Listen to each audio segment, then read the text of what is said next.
Muito bem-vindo ao primeiro módulo do nosso curso Ensina-nos a Orar. Esse curso que tem a finalidade de te ajudar a crescer na intimidade com Deus através de uma vida de oração. Nós iremos abordar aqui vários assuntos, especialmente para começar a te ajudar a organizar a sua vida de oração, entender a importância dela e te ajudar a organizar a tua vida de oração e também te ensinar a fazer a oração de uma maneira um pouco mais profunda. Não simplesmente a oração devocional, mas a oração íntima, que é aquela que dá um verdadeiro crescimento na vida espiritual. Porém, antes de falarmos sobre a oração, nós precisamos falar sobre a finalidade da oração e a finalidade da vida cristã de uma forma geral. Na verdade, a oração não é a finalidade. A oração é apenas um meio que nós temos para atingir a finalidade. E qual é, então, esta finalidade? Para tratarmos a respeito da finalidade, eu proponho a você nós tomarmos um texto bíblico da carta de São Paulo aos Efésios, capítulo 1, versículos de 3 a 6. Efésios, capítulo 1, versículos de 3 a 6. Trata-se do texto que é chamado de o plano divino da salvação. Aqui São Paulo nos apresenta qual é a vontade de Deus a nosso respeito e aquilo que Deus fez para nos salvar. Qual a finalidade de todo esse plano redentor, salvador do nosso Deus. E aqui aparece, por assim dizer, toda a finalidade da nossa vida. Então nós podemos ler o seguinte nesses versículos. Bendito seja o Deus e Pai de nosso Senhor Jesus Cristo, que nos abençoou com toda bênção espiritual nos céus em Cristo. Nele, Deus nos escolheu antes da fundação do mundo para sermos santos e íntegros diante dele no amor. Conforme o desígnio benevolente de sua vontade, ele nos predestinou à adoção como filhos, por obra de Jesus Cristo, para louvor e glória de sua graça, com que nos agraciou no seu Filho bem-amado. Então, nesse texto nós temos, por assim dizer, qual é o plano de Deus para nos salvar, e nós temos aqui também qual é a finalidade da nossa vida. E os teólogos da vida espiritual, especialmente o padre Antônio Roio Marim, no seu livro Teologia da Perfeição Cristã, no primeiro capítulo, ele fala do que é esta finalidade. E ele começa a sua reflexão dizendo, a consideração do fim é a primeira necessidade que se impõe no estudo de uma obra dinâmica qualquer. Sendo a vida cristã essencialmente dinâmica e perfectível, é preciso que, antes de tudo, saibamos aonde vamos, ou seja, qual é o fim que pretendemos chegar. Na verdade, por exemplo, quando a gente vai sair de casa para ir a um local, a gente vai pegar o carro. Antes de a gente ligar o carro, antes de a gente fazer qualquer movimento com o carro propriamente, nós precisamos pensar aonde nós vamos. Então, a primeira coisa a ser definida, a primeira coisa a ser decidida é a finalidade. Aonde nós vamos chegar, antes até de darmos o primeiro passo ou antes de fazermos os primeiros movimentos com o carro para nos dirigir até aquele local. Então, a finalidade é a primeira coisa que se impõe a nós. Então, a finalidade da nossa vida, o padre Antônio Romain então diz, o fim último de toda a nossa vida é a glória de Deus. Para o que é que nós somos criados? Nós somos criados para a glória de Deus. Porque Deus, ao nos criar, Ele quis que nós existíssemos para glorificá-lo perfeitamente, porque Deus que é infinito, ele não pode ter nenhuma finalidade que esteja fora de si mesmo, que seja menor do que si mesmo e a qual ele esteja submetido. Então, por isso que, ao nos criar, Deus nos cria para a sua própria glória. Assim como também quando o Pai, no mistério da Trindade, gera o Filho, ele também gera o Filho para a sua glória. O Filho é a expressão da glória do Pai. E nós somos criados para a glória de Deus. E talvez essa expressão fique por enquanto um pouco vaga. No entanto, conforme eu for explicando, ela vai sendo clareada. E a glória de Deus consiste, então, nesta nossa vocação fundamental. Mas isso quer dizer algo mais profundo, que Deus fez consistir a nossa finalidade em glorificá-lo perfeitamente e fez consistir também a nossa felicidade, de tal maneira que, assim como cada coisa, cada objeto que existe tem o seu fim, então, por exemplo, esta Bíblia aqui, ela tem uma finalidade de ser lida, né? E ela vai alcançar tanto mais a sua finalidade quanto dela se puder fazer uso. Se, por exemplo, essa Bíblia for molhada ou cair uma tinta nessa Bíblia e eu já não puder lê-la perfeitamente, ela não vai poder atingir a sua finalidade. Por exemplo, esta caneta aqui, ela foi criada, né, para escrever, ela foi feita para escrever, a finalidade dela é essa. Então, por exemplo, se acabou a tinta desta caneta, ela não vai atingir mais a sua finalidade, então ela vai ser descartada.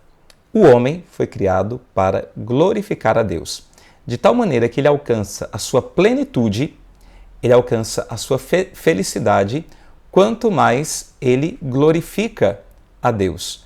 Então, quanto mais ele vive esta sua finalidade, mais ele vai alcançar a própria felicidade. Então, Deus fez consistir a nossa finalidade, que é a glória dele, com o nosso próprio bem e com a nossa própria felicidade, com a nossa plenitude. Dizer que Deus nos criou para a sua glória é o mesmo que dizer também que Deus nos criou para ele. Para o que é que nós existimos? Nós existimos para Deus. Santo Agostinho, no início do livro das Confissões, ele vai dizer isso naquela famosa frase, né? Senhor, fizeste-nos para vós, e o nosso coração está inquieto enquanto não repousar em vós. Deus nos fez para ele. Tudo é dele, por ele e para ele. Deus nos fez para ele. Nós somos propriedade dele. Nós existimos para ele. E quanto mais nós vivermos para ele, mais nós alcançamos a finalidade da nossa vida e mais nós glorificamos a Deus. Como nós cantamos sempre na igreja, né? Te amarei, Senhor, eu só encontro a felicidade, eu só encontro a paz e a alegria bem perto de ti. Tem uma outra canção também que eu acho bonita que diz, né? Para mim, a felicidade é me aproximar de Deus, é estar em Deus, é estar unido a Deus. Então, Deus nos criou para Ele. E ao longo da história da filosofia, teve um filósofo que olhou para este princípio e disse assim, olha, se Deus criou tudo para Ele, tudo é dele, por Ele e para Ele, Deus é o grande egoísta da história. Deus é o grande egoísta transcendental. E nós não podemos concordar com essa frase. Deus, pelo fato de ter criado tudo para Ele, não é o grande egoísta. Sabe por quê? Porque Deus, em primeiro lugar, Ele não precisaria nos criar. Não é uma necessidade de Deus ter feito a criação, ter criado o homem e ainda mais o homem em sua imagem e semelhança. Não é necessidade de Deus. Deus criou tudo por pura bondade, por puro amor. E ao fazer com que as criaturas sejam feitas para Ele, o que Deus faz é permitir com que nós, pobres seres humanos, pobres mortais, participemos da sua própria vida. Então, ser criado para Deus significa que Deus colocou em nós a capacidade de participarmos da própria vida divina. Esse é um mistério muito grande. Para o que é que nós existimos? Para Deus, para partilhar da própria vida dele. Então, quem ganha com isso não é Deus, por assim dizer. Quem ganha com isso somos nós. Por quê? Sendo apenas pobres mortais, nós vamos poder participar da vida que é plena, que é a própria vida de Deus.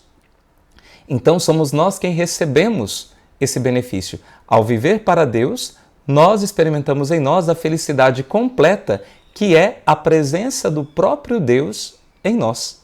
Então, Deus não é o grande egoísta da história, porque ao pensar e fazer as criaturas para Ele, Ele pensou no bem da própria criatura. Ele pensou no bem do ser humano ao dividir com o ser humano a sua própria vida, ao dividir com o ser humano a sua própria completude, a sua própria felicidade. Então, Deus é aquele que nos fez para Ele. Então, o Padre Rui Marim, ele diz que existe uma finalidade absoluta. Esta finalidade absoluta é a glória de Deus. E isso aparece no texto que nós lemos da Carta aos Efésios, como quando nós lemos assim, conforme o desígnio benevolente de sua vontade, Ele nos predestinou. Desculpa, aqui onde que está? Deixa eu me perdi aqui. Bendito seja Deus, o Pai de nosso Senhor Jesus Cristo, que nos abençoou com toda a bênção espiritual nos céus em Cristo. Nele Deus nos escolheu antes da fundação do mundo para sermos santos e íntegros diante dele no amor. Conforme o desígnio benevolente de sua vontade, Ele nos predestinou à adoção de filhos, por obra de Jesus Cristo, para o louvor e para a glória de sua graça, com que nos agraciou no seu bem-amado. Então, nós existimos para o louvor e glória de sua graça. Então, esta é a finalidade última, absoluta, o fim último nosso. Então, o Padre Rui Marim diz que existe esse fim último, que é a glorificação de Deus, e existe aquilo que ele chama de fim próximo. Fim próximo é o relativo, porque está relacionado à nossa vida aqui nesse mundo, à nossa vida como cristãos, à nossa vida na igreja. E esse fim próximo que ele chama é a nossa santificação. Então, isso aparece aqui também na Carta aos Efésios, quando São Paulo nos diz: nele, em Cristo, Deus nos escolheu antes da fundação do mundo para sermos santos e íntegros diante dele no amor. Deus nos criou para glorificá-lo, para a sua glória, para fazermos isso eternamente e vivermos na comunhão com ele, e Deus nos criou para a santidade. Porque, em primeiro lugar, ele mesmo é santo. E para, então, participarmos da sua vida bem-aventurada, para participarmos da sua vida santa, nós mesmos precisamos nos santificar. E quando nós somos santos, nós atingimos também aquilo que é a nossa finalidade, e os santos foram aqueles que glorificaram plenamente a Deus nas suas vidas. Aqueles que glorificaram a Deus com as suas vidas. Então é importante nós entendermos isso. Existe uma finalidade absoluta, que é a glória de Deus, e existe uma finalidade próxima ou relativa, como o Padre Rui Marim chama, que é a nossa própria santificação. Vamos aprofundar um pouquinho isso, né? Então, a glorificação pelas criaturas é de maneira definitiva a razão última e suprema de toda a criação. Uma coisa importante que aparece aqui é que São Paulo, na carta aos Coríntios, capítulo 10, versículo 31, São Paulo diz: portanto, quer comais, quer bebais, quer façais qualquer outra coisa, fazei tudo para a glória de Deus. Aqui aparece então esse grande ideal da nossa vida, né? Portanto, quer comais, quer bebais, quer façais qualquer outra coisa, fazei tudo para a glória de Deus. E também aqui, na Carta aos Efésios, vai aparecer que nós devemos fazer tudo para o louvor da sua glória. São José Maria Escrivá, ele tem alguns pontos no livro Caminho, estou pegando aqui, que ele fala também que se nós não vivêssemos para a glória de Deus, a nossa vida, por assim dizer, ela não teria sentido algum. Ela seria, por assim dizer, uma vida desprezível, né?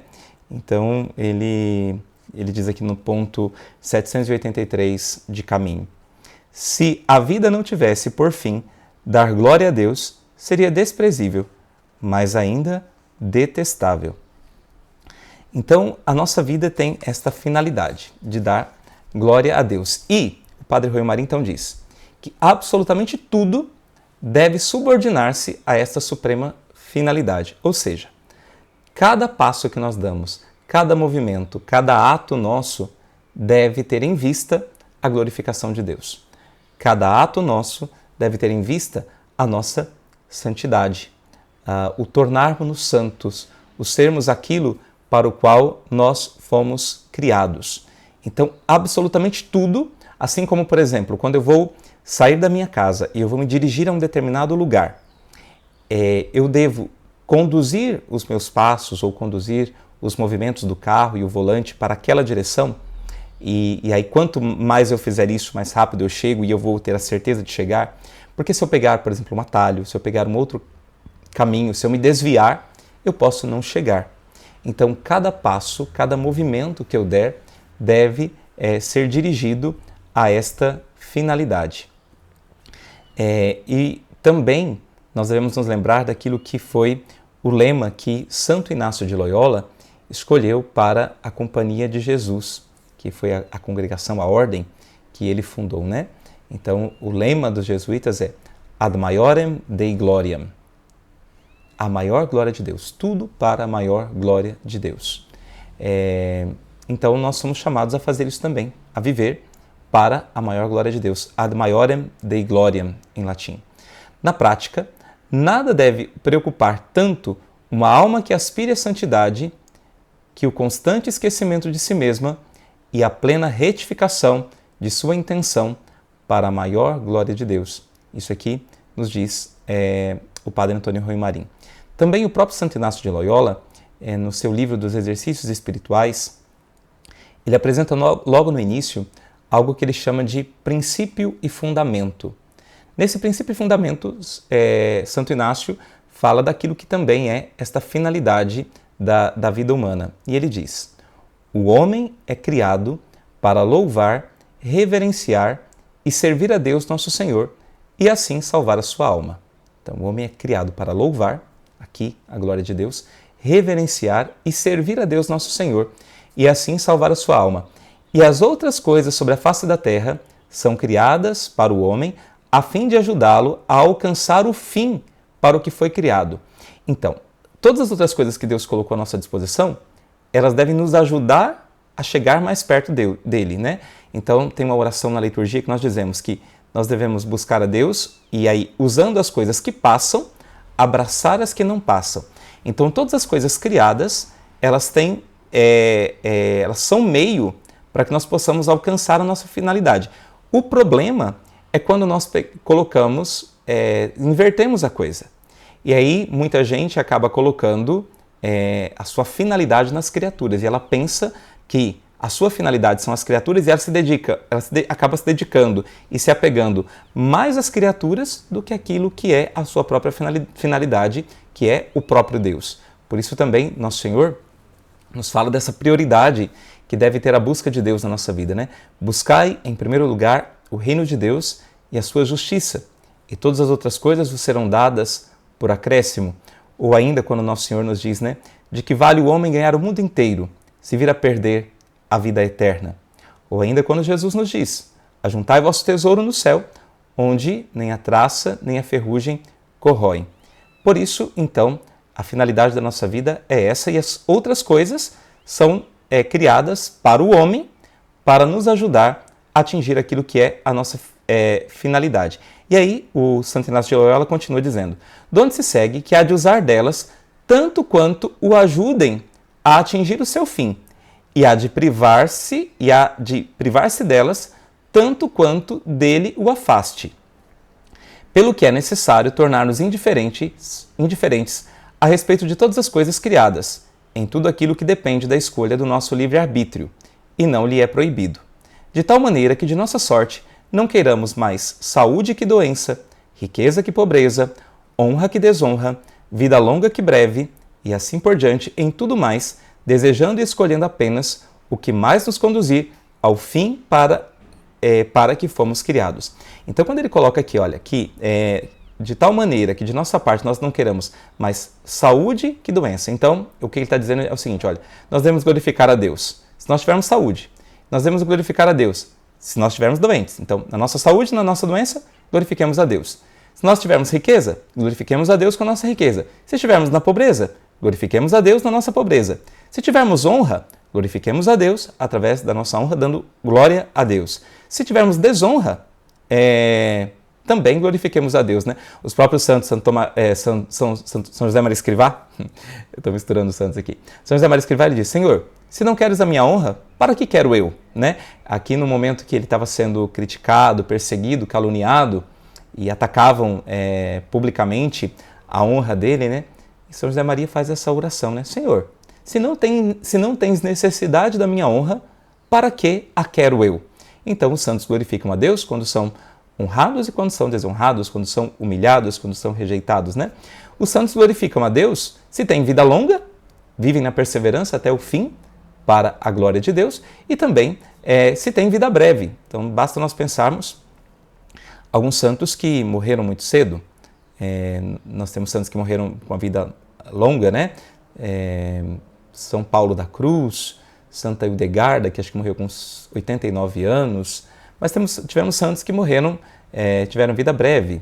São Domingos Sávios, Santa Jacinta Marto, São Francisco Marto, os videntes de Fátima, a própria Santa Teresinha do Menino Jesus, que viveu apenas 24 anos, Santa Maria Goretti e tantos outros santos, São Luís Gonzaga, o patrono da juventude.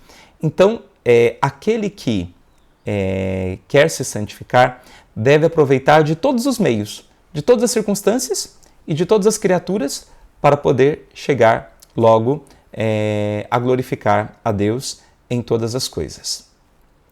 Santa Elizabeth da Trindade também nos fala, ela assume esta vocação de ser esse louvor de glória das perfeições de Deus, né? Ela viveu isso como sua verdadeira vocação, de laudem gloriae, ser um louvor da glória de Deus, né? E aí ela dizia, no céu da minha alma, a glória do Eterno, nada mais que a glória do Eterno. Então, a vida dela era esta vida para glorificar a Deus. E lembro mais uma vez, né? Absolutamente tudo deve subordinar-se a esta suprema finalidade. O padre Garrigou Lagrange, que é um outro grande mestre da vida espiritual, ele diz, né? Todos os atos deliberados de um ser racional devem ser racionais e ter um fim honesto. E todos os atos de um cristão devem estar, ao menos virtualmente, ordenados a Deus, amado acima de tudo. Isso mostra a importância dos múltiplos atos que devemos realizar cada dia. Eles talvez sejam muito pequenos em si mesmos, mas são grandes por sua relação com Deus e pelo espírito de fé, de amor, de humildade e de longanimidade com que devemos realizá-los e oferecê-los a Deus. Aqui nós podemos lembrar do valor das pequenas coisas, né? Então, mesmo as coisas mínimas, elas podem ser ordenadas para a glória de Deus. Quem viveu muito estreitamente essa espiritualidade foi Santa Teresinha do Menino Jesus, que ela dizia, né? Até tomar um alfinete no chão, pegar um alfinete no chão com amor, pode salvar uma alma. E ela dizia, eu não quero deixar passar nenhuma ocasião, nenhum pequeno sacrifíciozinho para poder oferecer a Jesus amor com amor. Quem também fala disso de maneira muito bonita é São José Maria Escrivá. Existe também um capítulo inteiro no livro Caminho, em que ele fala sobre as pequenas coisas, né? E então vou pegar aqui um ponto de Caminho para que possa também exemplificar aquilo que São José Maria nos fala a respeito de como nós podemos glorificar a Deus nas pequenas coisas. Diz ele, né? Fazei tudo por amor. Assim, não há coisas pequenas. Tudo é grande. A perseverança nas pequenas coisas, por amor, é heroísmo. Depois ele diz também aqui, né? Um pequeno ato feito por amor, quanto não vale. E depois, o ponto 815, que é um dos pontos mais famosos de Caminho, né? Ele diz, queres de verdade ser santo? Cumpra o pequeno dever de cada momento. Faz o que deves e está no que fazes. E ainda no ponto seguinte, erraste o caminho se despreza as coisas pequenas. E ainda, a santidade grande está em cumprir os deveres pequenos de cada instante. E ainda mais um ponto, as almas grandes têm muito em conta as pequenas coisas. E aqui nós não podemos nos esquecer daquilo que Nosso Senhor fala no Evangelho, na parábola dos talentos. Se nós somos fiéis nas pequenas coisas, Ele nos acrescentará muito mais, né? E então, essa é a finalidade absoluta, dar glória a Deus. Quer comais, quer bebais, fazei tudo para a glória de Deus. No texto que nós estudamos, de Efésios capítulo 1, aqui nos fala que nós devemos, ele nos predestinou, né, para o louvor e glória de sua graça. Então nós existimos para isso. Agora vamos falar um pouquinho sobre aquela que é a nossa finalidade próxima, que é a nossa santificação. Então nós temos, por assim dizer, um dever de ser santos. É isso mesmo. A santidade, ela não é simplesmente o privilégio de alguns na igreja. Ela é um dever de todos. E quando nós falamos de dever aqui, nós não estamos falando de uma coisa que vem de fora e que alguém nos impõe a nós, né? Quando nós falamos de dever, é aquilo que está intrínseco a nós, ou seja, que faz parte da nossa própria natureza. Então, por exemplo, é da natureza de uma mãe cuidar do seu filho, dar a ele de comer, cuidar da sua higiene. É dever de uma mãe zelar, por exemplo, pela saúde do seu filho quando ele está doente, socorrê-lo, cuidar da saúde desse filho, né? Então, uma mãe, ela tem iniciativa própria para fazer isso. E ela não vai ficar esperando que alguém diga para ela, olha, você não vai levar o seu filho para o hospital? Porque isso faz parte, isso pode até acontecer, mas é quando uma mãe não está cumprindo o seu dever, né? Mas, então, a santidade é para nós um dever. É dever de um esposo, porque está na natureza, né, do sacramento do matrimônio, ser fiel. Isso é algo que faz parte do dever. Então, também, assim, na vida cristã, a santidade é para nós um dever. Nós temos o dever de ser santos, porque senão nós não atingiremos aquilo que é a nossa finalidade, aquilo que é a nossa vocação, aquilo para o qual fomos criados. E então esse dever de santidade, ele existe para nós, primeiro porque pela nossa própria natureza, por aquilo que Deus nos criou, e Cristo no Evangelho, ele então diz, né, sede, portanto, perfeitos, como vosso Pai Celeste é perfeito. Então isso decorre desse mandamento, né? E existe um documento na Igreja chamado Lumen Gentium, que é do Concílio Vaticano II, que fala sobre a Igreja. O capítulo, o ponto 39 e 40, o capítulo 39 e 40 desse documento, ele nos fala da vocação universal à santidade e de que todos na Igreja têm o dever de ser santos. Então, aqui é uma coisa que São José Maria Escrivá pregava bem no início do seu ministério, do seu trabalho, né?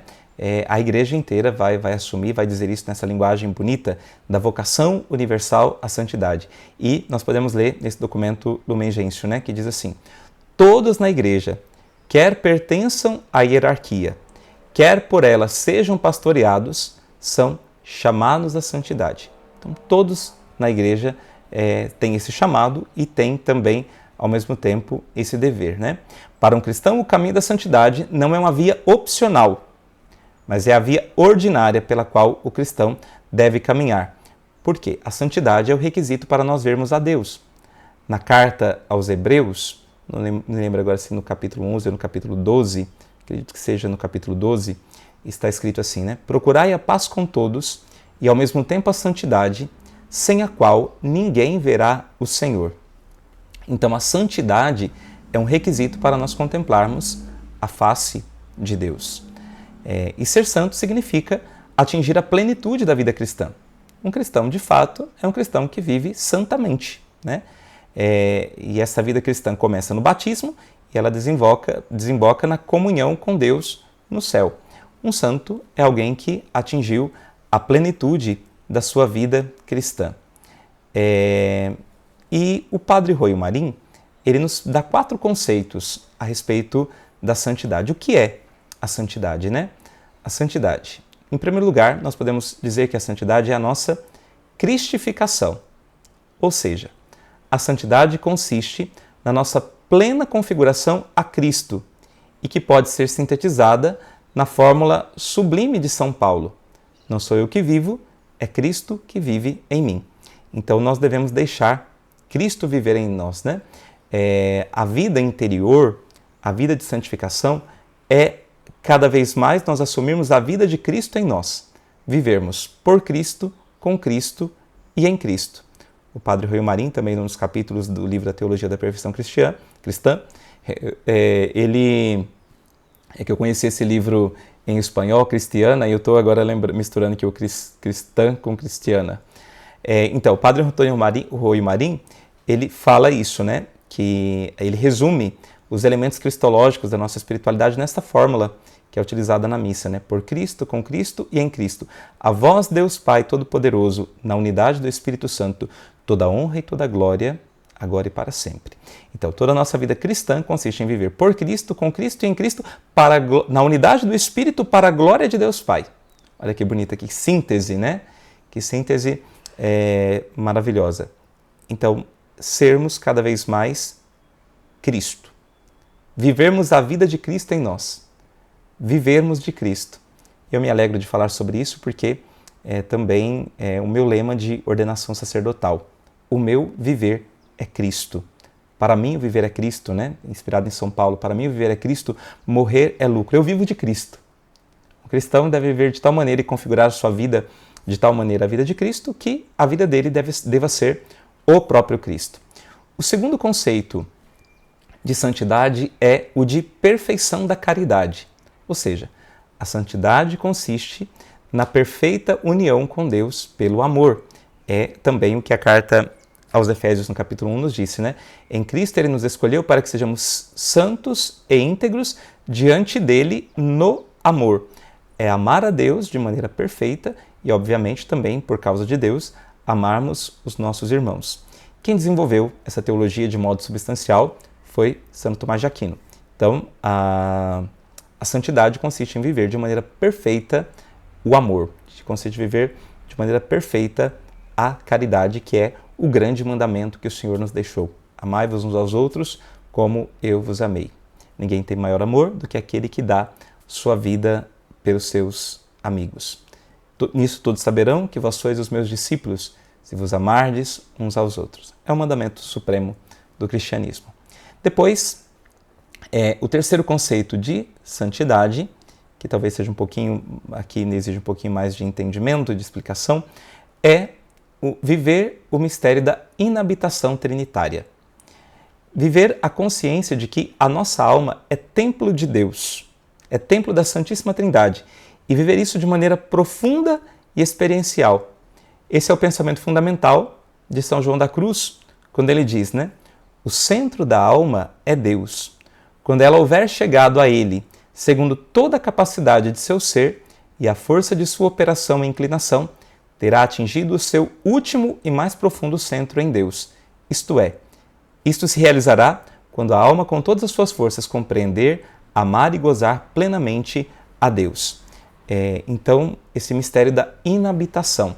A gente usa esse termo inabitação porque Deus ele não pode ser contido em nenhum lugar, porque apesar de ele habitar em nós, ele também supera a nós mesmos, né? Santo Agostinho expressa isso no seu livro das Confissões, quando ele diz que Deus é o interior íntimo meu, é aquilo que há de mais interior a mim mesmo, mas ao mesmo tempo ele é o superior sumo meu, é aquilo que há de mais superior a mim mesmo. Então nós usamos esse termo não simplesmente habitação, porque Deus não cabe em nós, por assim dizer, mas tecnicamente se usa o termo inabitação, para dizer que ao mesmo tempo que Deus habita em nós, ele também nos supera. Também aqui essa realidade da inabitação trinitária aparece numa poesia de Santa Teresa de Ávila, né, quando ela diz, né, alma, buscar-te-ás em mim e a mim buscar-me-ás em ti. Aonde então a gente encontra Deus? No fundo da nossa alma. E onde a gente encontra plenamente a nossa alma? Em Deus, né? Então, nós encontramos Deus no profundo da nossa alma. E quem viveu isso também de maneira muito intensa foi uma discípula de São João da Cruz, que é Santa Elizabeth da Trindade, que também dizia, né, que Deus habitava a Trindade, ela encontrou Deus no profundo da alma e que ela vivia nesse céu, um céu antecipado, um céu aqui na terra, que era a própria alma dela, e por isso ela vivia sempre na presença de Deus que estava no mais profundo de si. São Paulo fala sobre isso também nas suas cartas, quando ele fala que nós somos templos do Espírito Santo, nós somos moradas de Deus, templos do Deus vivo, né? E por fim, o último conceito de santidade que o padre Antônio Rui Marim nos apresenta é que a santidade é a perfeita conformidade com a vontade divina. Então é fazermos plenamente a vontade de Deus. Então, trata-se da união da vontade com Deus, em que a vontade humana e a vontade divina formam como que uma só. Elas estão estreitamente unidas, né? A vontade humana se rende inteiramente à vontade de Deus. Viver plenamente a vontade de Deus em todas as coisas, em todas as circunstâncias, em todas as ocasiões. E quem fala sobre isso e quem viveu isso de maneira muito bonita foi Santa Teresa de Ávila. Ela é um grande exemplo dessa união de conformidade, né, com a vontade de Deus. Também podemos citar aqui Santo Afonso Maria de Ligório, especialmente através daquele seu livro, né, Tratado da Conformidade com a Vontade Divina, em que ele nos fala como viver isso, né, e como colocar isso em prática na nossa vida espiritual. Então, esses dois conceitos que nós vimos até agora estão expressos aqui, então, nesse texto, né, de Efésios capítulo 1, versículo de 3 a 6, que nós lemos no início. Bendito e louvado seja Deus, bendito e louvado seja o Deus e Pai de nosso Senhor Jesus Cristo, que nos abençoou com toda a bênção espiritual nos céus em Cristo. Nele, Deus nos escolheu antes da fundação do mundo para sermos santos e íntegros diante dele no amor. Conforme o desígnio benevolente de sua vontade, ele nos predestinou à adoção como filhos por obra de Jesus Cristo, para o louvor e glória de sua graça, que nos agraciou no seu bem amado. Aqui falta-nos comentar um pouquinho a respeito dessa questão da adoção filial, né? Da adoção como filhos. Isso aqui é algo maravilhoso. Por quê? Olha, em primeiro lugar, nós já temos a grande graça de Deus ter querido nos criar. Deus não precisava de nós, Deus não tem necessidade de criar, porque Deus já é perfeito em si mesmo, Deus já é completo em si mesmo, Deus já é bem-aventurado, plenamente feliz em si mesmo, Ele não tem necessidade das criaturas. No entanto, Ele cria por pura bondade. Deus é um amor tão imenso que, como por assim dizer, não cabe em si mesmo. É um amor transbordante. E o transbordamento do amor de Deus é a sua criação. Somos nós que Ele criou. De todos os seres que Ele criou, Ele deu ao ser humano uma dignidade mais elevada. Deus nos criou a sua imagem e semelhança. Deus deu algo dele e colocou algo dele no próprio ser humano. Então, nos criou com a capacidade de amar e nos criou com a capacidade de conhecê-lo. Então, Deus nos deu uma alma racional, nos deu uma inteligência para conhecê-lo e nos deu uma vontade para amá-lo. Os animais não têm nem inteligência e nem vontade. Eles não têm uma alma intelectual. Eles não têm uma alma capaz de conhecer Deus. Os seres outros, né, os animais e todas as outras criaturas, elas simplesmente existem, mas não sabem que existem. O ser humano existe, sabe que existe e ainda pode conhecer o seu Criador. Então, isso já é algo maravilhoso, né? Tem uma canção que eu aprendi quando era criança na minha comunidade de origem que dizia, né? Chama-se Sim, Eu Quero. E aí tem uma estrofe que diz, como é que é? Agora que eu falei para vocês, eu esqueci a letra da música, mas como é que é? Esta terra, os astros do sertão em paz, esta flor e o pássaro feliz que vês, não sentirão, não poderão jamais viver esta vida singular que Deus nos dá. Então Deus nos criou com uma vida singular, porque se Ele quisesse, Ele poderia nos ter criado como qualquer um outro animal. Deus poderia ter feito de nós uma vaca, Deus poderia ter feito de nós um leão, Deus poderia ter feito de nós uma minhoca, né? Deus poderia ter feito de nós um coati, ou qualquer bicho que a gente pensar. Deus poderia ter feito-nos assim. Nós não teríamos consciência do que é existir. Viveríamos, mas não saberíamos o que é viver. Mas Deus nos quis a sua imagem e semelhança. E isso é maravilhoso. Mas existe mais uma coisa, né? Deus, além de nos criar a sua imagem e semelhança, nos dar uma alma e uma alma imortal, Deus em Jesus Cristo, ao nos redimir, Ele elevou a criação a um novo patamar, a um novo nível. E que nível é esse? O nível de participação na sua própria vida divina. Então, Deus não só nos quis como criaturas, mas como Deus nos quis como filhos. E isso se dá por meio do batismo. Ao sermos batizados, nós recebemos a adoção filial, né? São Paulo expressa isso na carta aos Romanos, no capítulo 8, quando ele diz, né? O Espírito de Deus se une ao nosso espírito para nos atestar que somos filhos de Deus. E se somos filhos, somos também herdeiros. Herdeiros de Deus e co-herdeiros de Cristo. Então, no batismo, nós nos tornamos herdeiros. Nos tornamos filhos. E então Deus passa a olhar para nós com o mesmo olhar com que Ele olha para Jesus Cristo, com que Ele olha para o Verbo de Deus, a segunda pessoa da Santíssima Trindade. Nós somos feitos filhos no Filho. Aquele que Ele chama de este é o meu Filho amado, se aplica também, através do batismo, a todos nós. Por quê? No batismo nós somos enxertados em Cristo. Nós somos unidos a Cristo de tal maneira que nós nos tornamos como que outros Cristos. Cristianos alter Christus. O cristão é um outro Cristo. Pelo batismo, o cristão se torna um outro Cristo. Ele é configurado a Cristo, de tal maneira que se une intimamente a Cristo e o amor que o Pai tem para o Filho, e o Pai só tem olhos para o Filho, e o Pai só tem amor para o Filho, todo o amor é para o Filho. Esse amor que o Pai dedica ao Filho é o amor que também Ele quer nos dedicar. Então, isso é maravilhoso. E o que é que isso significa, então? Que nós somos elevados ao nível de filhos de Deus e que nós iremos, eu já disse isso um pouco no início do vídeo, nós iremos participar da própria vida divina. Isso já aqui na Terra, ou seja, quando nós vivemos, nós recebemos no batismo a graça santificante, que nos permite viver a vida de Deus em nós já aqui na Terra, ou seja, Deus operar em nós. E isso, por exemplo, isso vai ter nos diversos graus. Quanto mais uma pessoa se abre à graça de Deus e deixa Deus operar nela, mais a vida divina se torna presente e manifesta na vida dela.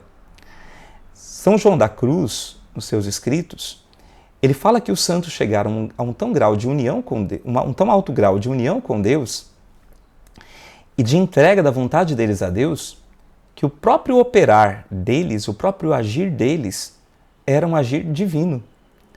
Porque era o próprio Deus quem agia neles, né? É o que São Paulo diz, não sou eu que vivo, é Cristo que vive em mim. Então, nós somos chamados a isso, a viver a vida divina, já aqui nesta terra, deixar Deus ser em nós, viver a vida de Cristo em nós, viver de Deus, viver unidos a Deus, de tal maneira que Deus resplandeça em nós. Mas na eternidade, nós participaremos da própria vida divina. E é isso que é o céu. O céu é nós participarmos do próprio ser de Deus. Por isso que o céu nunca descansará. No céu nós nunca esgotamos, porque como o ser de Deus é infinito, nós nunca teremos tédio no céu. Algumas pessoas ficam preocupadas, né, que no céu vai ter tédio. O que nós vamos fazer a eternidade inteira? Nós vamos participar da vida de Deus, que é infinita. Infinita de grandeza, infinita de beleza, infinita de virtudes, infinita de majestade, infinita de glória.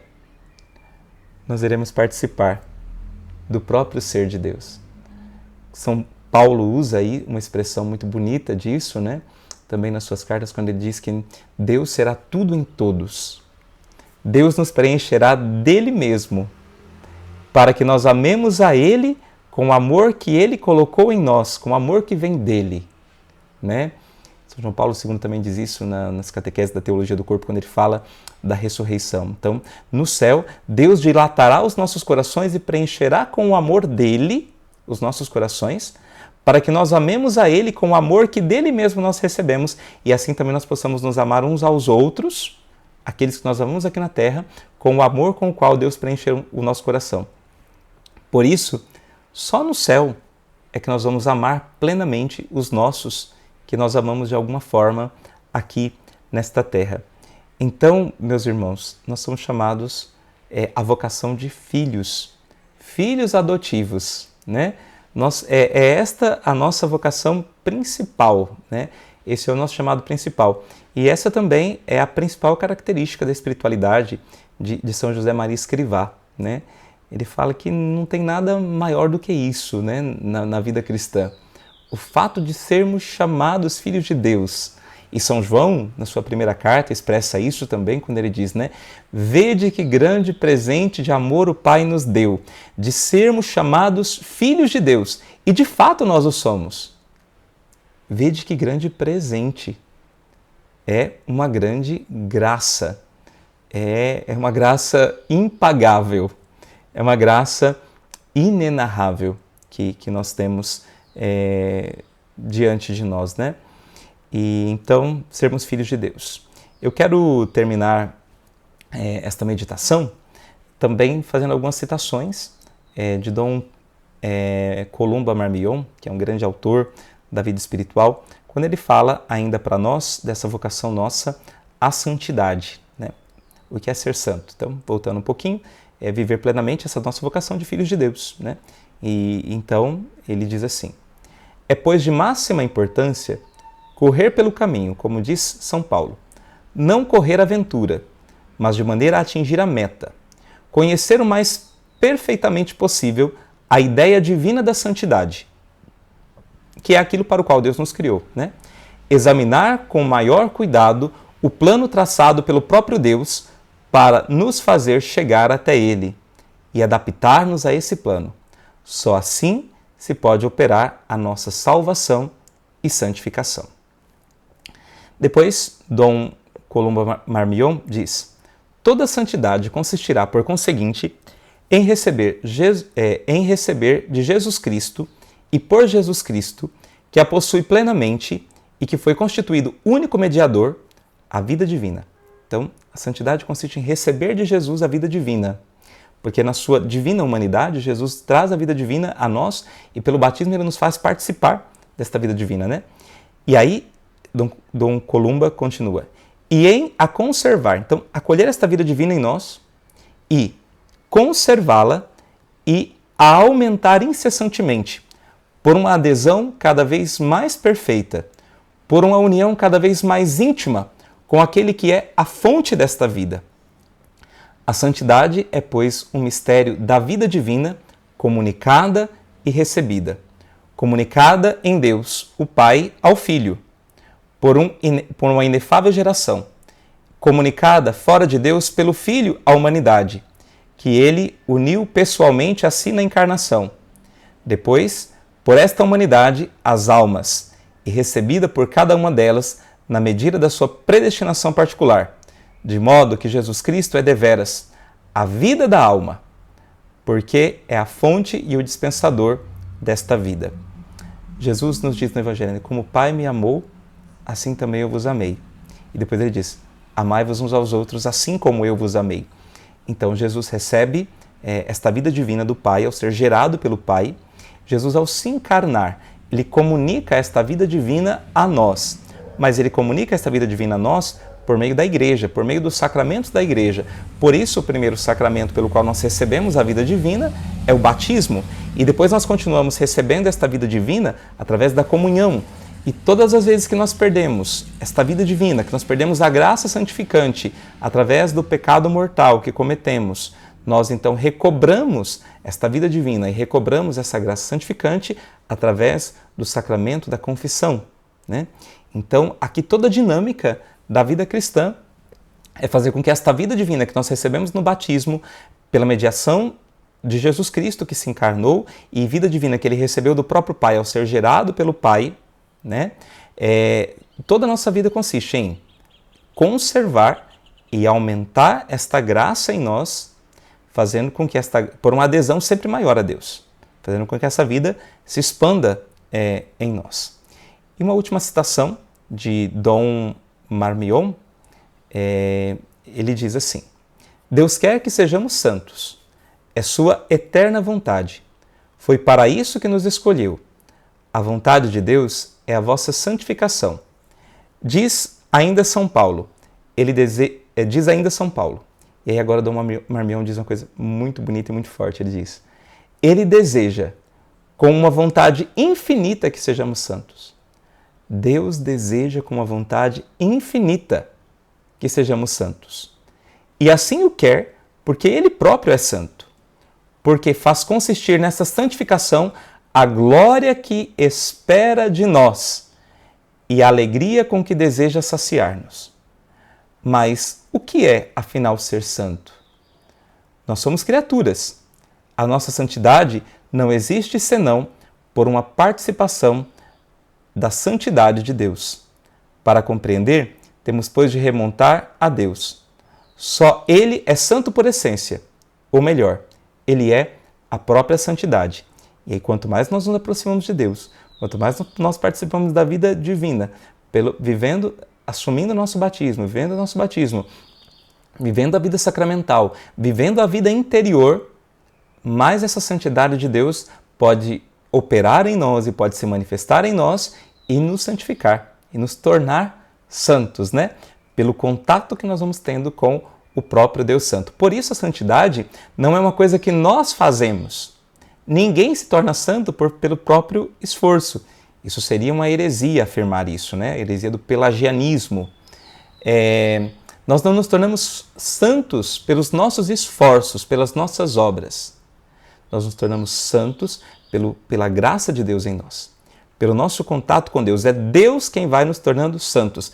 E conforme nós vamos nos aproximando e tendo contato com o Deus Santo, nós vamos nos santificando. Aqui, então, o porquê da oração. A oração é esse meio altamente necessário e altamente eficaz para que nós participemos da santidade de Deus.